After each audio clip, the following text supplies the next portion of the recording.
Okay, so sometimes euthanasia can be justified if an animal has been sick for a long time or if a family pet has a disease that can't be cured. But a lot of the time, animal shelters use euthanasia as a way to make more space in the shelters. This is an issue because as of 2024, there's about 900,000 animals that are being euthanized in the US alone, and about 6 million animals that are being put into shelters every year. So it's a very large amount of animals that are going into shelters and also being euthanized. There isn't enough space in shelters because of overbreeding, overcrowded shelters, and underfunding.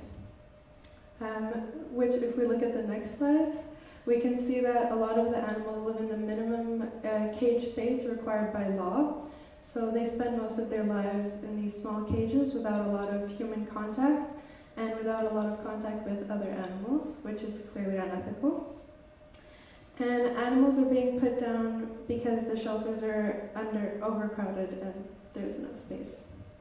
No-kill shelters seem like a good idea. It's a space where animals can go and they aren't forced to be in these conditions or killed.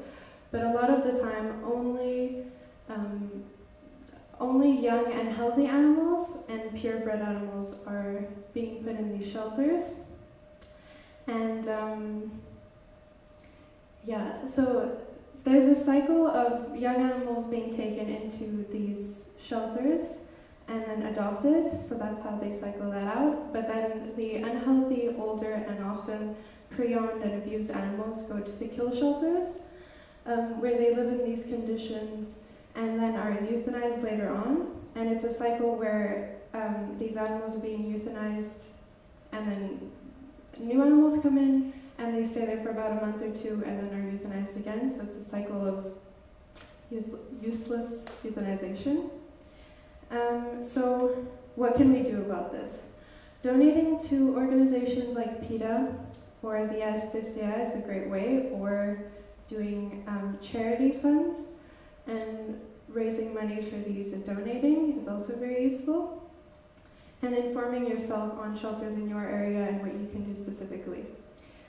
Socially conscious sheltering is another great way to help these animals because they're shelters where they're provided with adequate medical care and veterinarians are either hired by the organization or are volunteering. They also have regular human contact and contact with other animals. If we look to the next slide.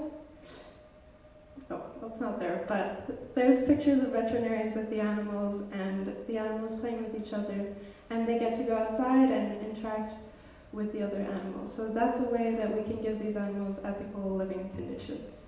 Yeah, that's all. Thank you.